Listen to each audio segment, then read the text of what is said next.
UP के जनपद हमीरपुर में जिले के 200 वर्ष पूर्ण होने पर जिलाधिकारी द्वारा पुराने विरासत की खोज और बुंदेली संस्कृति को जीवंत रखने के लिए तरह तरह के कार्यक्रम संपन्न कराए जा रहे हैं। पर वहीं कुछ बुंदेली संस्कृति की शान के कुछ अंश पुरातत्व विभाग की झलक के लिए अपनी दुर्दशा के आंसू बहा रहे हैं। जी हाँ, हम बात कर रहे हैं बुंदेली धरा विरासत की, जो चंदेल वंश के शासकों द्वारा जनपद को विरासत में मिली थी। पर पुरातत्व विभाग की लापरवाही से ये विरासत आज भी अपनी दुर्दशा पर आंसू बहा रहा है।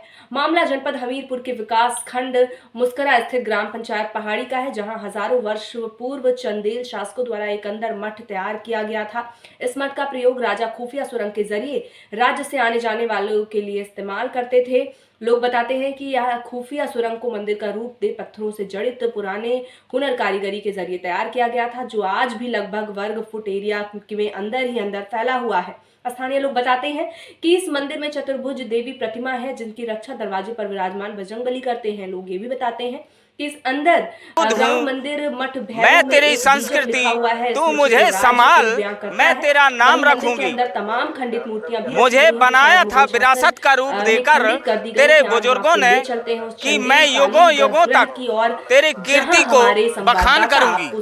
आज हम पहुंचे हैं बुंदेलखंड के जनपद हमीरपुर में, जहां पर चंदेल शासकों द्वारा 1000 पूर्व एक अंडरब्रेड मठ को निर्मित कराया गया था। इस मठ की खासियत यह है कि लोग बताते हैं कि पूर्व काल में राजा महाराजा यहाँ अपने महल से होकर इस मठ से में आया जाया करते थे। ये आप देख सकते हैं, हम इस वक्त ग्राम पहाड़ी बेटारी में खड़े हैं। इस साइड आप देखेंगे यहाँ पर देवी मंदिर है, जहाँ पर लोग पूजा अर्चना करते हैं। ये गांव का प्रथम स्थान है। जैसे ही आप गांव से आते हैं, ये माँ ताजी का मंदिर निर्मित है यहाँ पर, जहाँ पर गांव के लोग पूजा अर्चना करने के लिए आते हैं। आइए हम चलते हैं उस चंदेल कालीन विरासत की ओर। हम पहुंच चुके हैं पहाड़ी भेटारी के उस चंदेल कालीन मठ में, जो 1000 वर्ष पूर्व चंदेल वंशी शासकों द्वारा राजा परमार द्वारा बनवाया गया था, निर्मित कराया गया था। और इस अंडरग्राउंड मठ में महोबा से राजा चंदेल और उनके आलाउदल यहाँ पर आया जाया करते थे। आइए हम चलते हैं उस अंडरग्राउंड मठ में।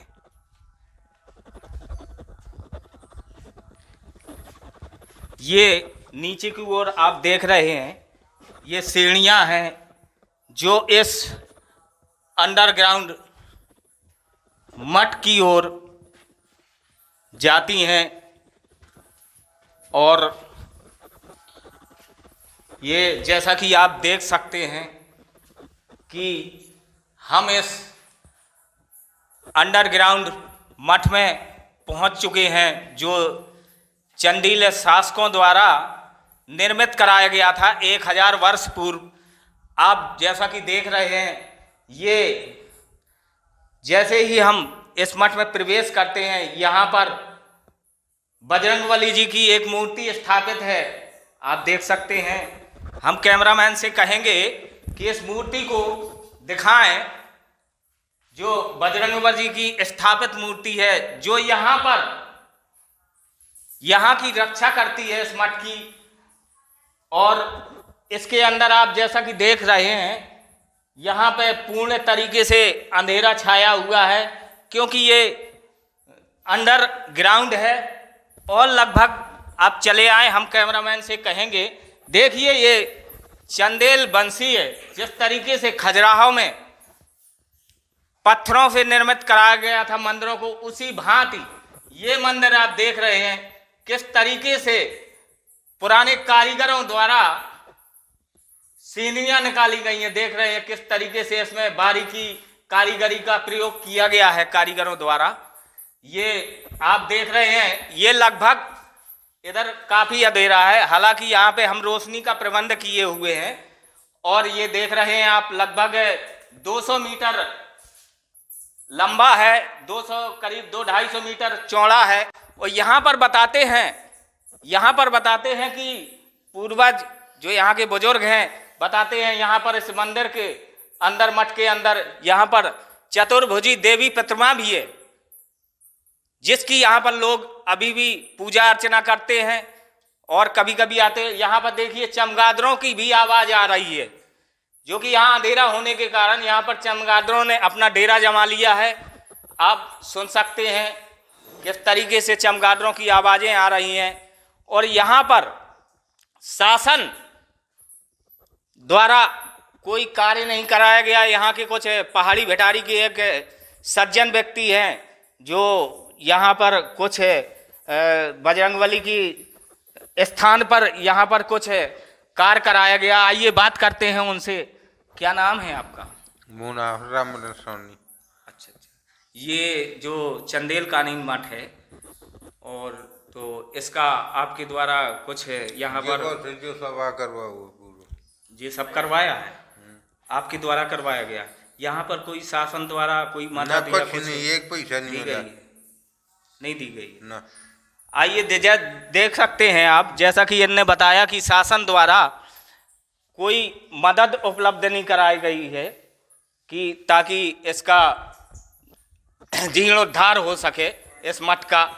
और यहाँ पर जैसा कि आप देख सकते हैं, बहुत लंबा ये एक चंदेल शासी मठ है, अंडरग्राउंड है, जमीन में काफ़ी इसकी लंबाई है। देख रहे हैं आप, करीब 200 फुट के अंतर्गत लंबा है और करीब 200-250 फुट की लगभग चौड़ाई है इसकी। आप हम मंदिर की ओर बढ़ते हैं धीरे धीरे। आइए, कैमरामैन से कहेंगे कि मंदिर की ओर चलते हैं। आप ये देखिए कि ये मंदिर का द्वार है जो चंदेल कालीन पत्थरों से जड़ित है। पूरा ये जितना भी मठ है पूरा चंदेल कालीन मठ है और ये पत्थरों से निर्मित हुआ। लगभग 1000 वर्ष पूर्व चंदेल कालीन राजा परमार के द्वारा लगभग शायद बताते हैं कि बनाया गया था है। आइए दिखाते हैं ये अंदर। ये देखिए यहाँ पर कुछ मूर्तियां हैं जो चतुर्भुजी मूर्तियां हैं। ये देख रहे हैं आप, ये देवी प्रतिमा है चतुर्भुजी। और हम कहेंगे कैमरामैन से कि यहाँ दिखाएं मूर्तियों को। और ये देखिए कि कुछ खंडित भी हुई हैं। बताते हैं कि मुगल शासन काल में इस जो पुराने मठ मंदिर थे उनको तोड़ा गया था। और यहाँ के लोग भी बताते हैं कि पूर्व काल में, मुगल शासन काल में इन मंदिरों को तोड़ा गया था और मूर्तियों को खंडित किया गया था। ये देख सकते हैं आप, चमगादड़ यहाँ पर चिपके हुए अपना डेरा जमाए हुए हैं। काफ़ी अंधेरा रहता है यहाँ पर शासन द्वारा अगर इस मठ का। और ये देखिए, ये यहाँ पर एक कुछ लिखा हुआ है, बताते हैं कैमरामैन से कहेंगे कि ऊपर की तरह ये लिखा हुआ है। और ये बताते हैं इस अंडर ये जो रास्ताएं हैं ये उसका उल्लेख करता है ये लेख। और ये कोई आज तक पढ़ नहीं सका इस लेख को। और कई लोग आए हैं, इसको देखा, लेकिन पूर्ण तरीके से इस नक्शे को पढ़ नहीं सके हैं। ये देख सकते हैं ऊपर की तरफ ये एक लेख लिखा हुआ है। और ये इसकी जो ये जमीन है इसी के नीचे कुछ रास्ताएं गई हुई हैं। बताते हैं एक रास्ता दिल्ली की ओर जाता है, एक रास्ता महोबा की ओर जाता है। पूर्व समय में राजा महाराजाओं ने अपने आने जाने के लिए खुफिया रास्ता बनवाई हुई थी, जो कि कभी भी विपत्ति समय में वो इस रास्ताओं से होकर अपना निकल सकें और आ जा सकते हैं महल तक।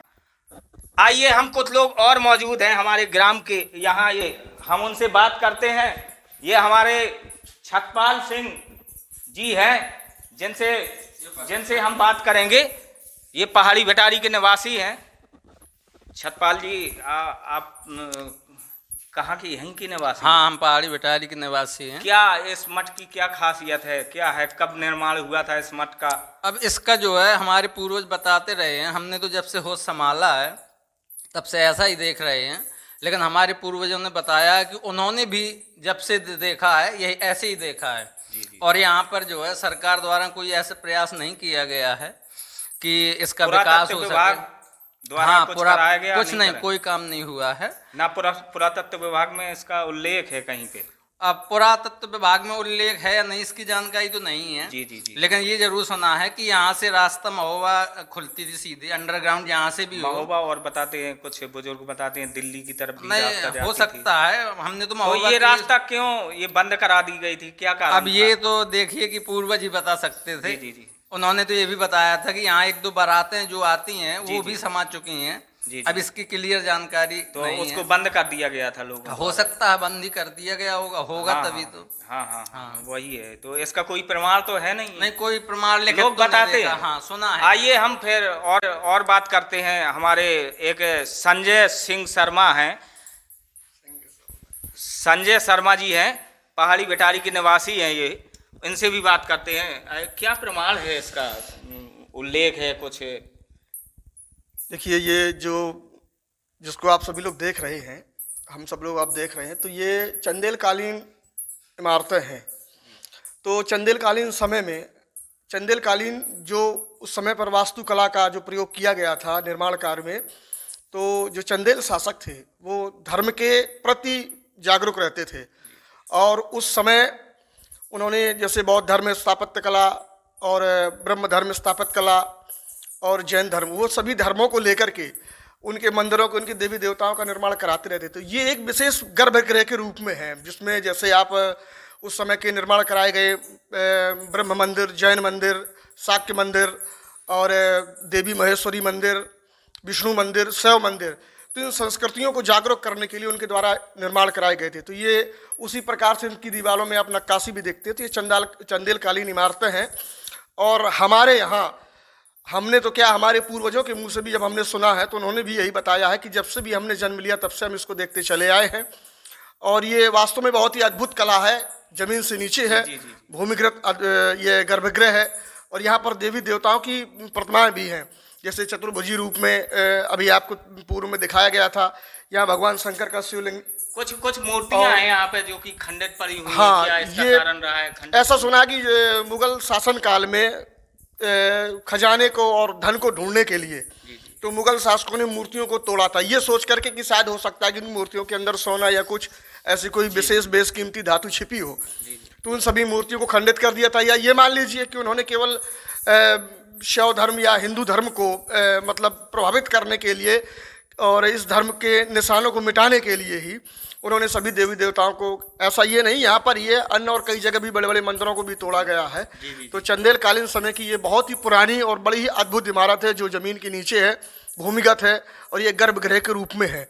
और इसको लोग आधुनिक समय में हमारे सभी गांव के लोग इसको मंदिर के रूप में पूजते हैं। और यहाँ हनुमान जी महाराज जी की मूर्ति है और यहाँ चतुर्भुजी भगवान विष्णु की मूर्ति है, भगवान शंकर की मूर्ति है। तो सभी लोग श्रद्धा भाव के साथ यहाँ आते हैं और यहाँ रहते हैं। रख रखाव जो भी यहाँ का है तो सब यहीं के लोगों के द्वारा ही किया जाता है। पुरातत्व विभाग ने अब तक इस पर ध्यान नहीं दिया। पुरातत्व विभाग की नज़र में कभी ये आया ही नहीं, या जानबूझ करके उन्होंने इन सब छोटी छोटी इमारतों के बारे में सोचा नहीं। ये छोटी नहीं है, ये इमारत एक अपने आप में बहुत अद्भुत है और ये बहुत विशाल भूमि के नीचे। और आप देख रहे हैं कि मतलब किस प्रकार से ना कहीं कोई सीमेंट का जोड़, ना कहीं किसी प्रकार से किसी ऐसी और किसी मटेरियल का प्रयोग किया गया हो, केवल पत्थरों पर ही स्वनिर्मित है। ये पत्थरों को इस प्रकार से फंसाया गया। अपने जनपद के, जो कि आपके हमीरपुर जनपद के 200 वर्ष पूर्ण हो चुके हैं। बिल्कुल। उस संबंध में जिलाधिकारी द्वारा तमाम संबंधित कार्यक्रम चलाए जा रहे हैं। जी बिल्कुल। और तो इसके उसमें कुछ किया गया क्या? ना, इसके विषय में कभी किसी प्रकार का कोई ना कोई उल्लेख किया गया है, ना कभी किसी प्रकार की किसी ने इसमें कोई चेतना जताई है कि पहाड़ी में एक ऐसा भूमिगत गर्भगृह है जो बहुत पुराना है, अपने आप में एक बड़ा अद्भुत है और यहाँ पर देवी देवताओं की प्रतिमाएं भी हैं। तो ना पर यहाँ तो कभी किसी प्रकार से किसी विभाग के द्वारा, चाहे पर्यटन विभाग हो, चाहे पुरातत्व विभाग हो और चाहे हमारे भारत का सांस्कृतिक विभाग हो, किसी के द्वारा कभी किसी प्रकार की नज़र से आप क्या कहेंगे? अगर इसका पर्यटन विभाग अगर कुछ करवाता है तो यहाँ पर सैलानी आने का जी हो सकता है। यहाँ पे हम आपकी बात से बहुत अच्छी तरह से सहमत हैं, क्योंकि ये हमारा गाँव जो है पुरातत्व विरासतों का एक बहुत अच्छा केंद्र है। यहाँ पर आप अभी ये भूमिगत गर्भगृह भी देख रहे हैं, आपने इसकी यहाँ की अद्भुत कला को और यहाँ की वास्तुकला को भी अभी आपने देखा।